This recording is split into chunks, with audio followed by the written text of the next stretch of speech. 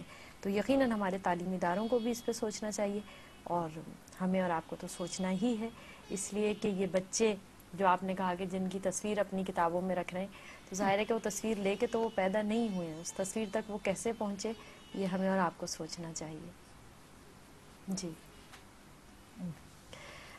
کافی گمبھیر ہو گئی ہے۔ نہیں مگر صحیح کہہ رہے ہیں، المیہ ہے ہمارے دور کا کہ جو چیزیں پروان چڑھنی چاہیے وہ نہیں چڑھ رہی، اور منفی اقدار جو ہیں وہ تیزی سے سرایت کرتے جا رہے ہیں، اور جو تہذیب اور جو کلچر ہماری میراث ہے جس پہ ہمیں فخر کرنا چاہیے، ہمارے بچے ان اقدار سے دور ہوتے جا رہے ہیں۔ بھائی آپ یہ پڑھ کے افسوس ہوتا ہے کہ خبریں آتی ہیں کہ اگر ایگزام میں پیپر آیا اور اس میں مائی نیشنل ہیرو لکھنے پر آیا تو انہوں نے اداکاروں کے بارے میں لکھ دیا، یا اگر آتا ہے کہ مائی فیوریٹ پرسنالٹی تو وہ بچے جو ہیں وہ اداکاروں اور مختلف شعبوں کے لوگوں کے نام لکھ دیتے ہیں۔ رجحان بدل گیا نا، انہیں معلوم اور ہی نہیں۔ کوئی نہیں، گھر کے افراد بھی اپنا فرض نہیں انجام دے رہے، اور تعلیمی ادارے تو خیر بعد میں آتے ہیں، سب سے پہلے تو گھر وہ ادارہ ہے نا جہاں پہ بچہ پروان چڑھتا ہے اور اس اپنی میں کئی ابتدائی شخصیت۔ عوامل شامل ہو گئے، وہ جو گھر تھا نا پہلے، وہ ایک گھر ہوتا تھا، اس میں دادی ہوتی تھی، اس میں تایا تائی ہوتے تھے، پھپھی چچا، اچھا اب وہ بچہ کئی لوگوں کی گودوں میں پل رہا ہوتا تھا، اور ہر شخص اپنے آپ کو کیریکٹر بلڈنگ کا ذمہ دار سمجھتا اچھا تھا اب بچے وہ کی۔ آپ کو کبھی بچے کو نہیں کہنا پڑتا تھا کہ نماز پڑھو، وہ دیکھ رہا ہے کہ دادی نماز پڑھتی ہیں، صبح اٹھ کے قرآن شریف، اچھا آپ کو فکر ہوتی ہے کہ بچے کو اسکول میں داخل کرنا ہے، آپ لکھ کے رکھ لیں کہ ہمیشہ دادی کو فکری ہوگی کہ اس کا قاری کب لگاؤ گے، اس کا سپارہ کب شروع ہوگا، تو وہ جو ہے نا وہ ایک متوازن شخصیت بنتی تھی۔ اب ہم نے یہ کیا ہے کہ ہم نے فیملی کا مطلب یہ سمجھ لیا کہ میاں بیوی اور بچے، اب نانی دادی سب ادھر جائیں اور پھپھی چچا بھی الگ ہو گئے، تو اب جو ماں باپ ہیں اچھا وہ کمانے میں لگے ہوئے، ماں بھی صبح نکل رہی ہے، باپ بھی صبح نکل رہا ہے، تو وہ بچے تو بس اب کس طرح پل رہے ہیں یہ ہم اور آپ بہت اچھی طرح جانتے ہیں، اور ظاہر ہے کہ اس پہ افسوس بھی ہوتا ہے۔ ہمارے پاس وقت رہ گیا بہت کم، شاید کوئی 6-8 منٹ، تو اب ہم صرف آپ سے کلام سنیں گے اچھا زیادہ۔ تو میں آپ کو ایک نظم سنانا پسند کروں گی۔ ارشاد۔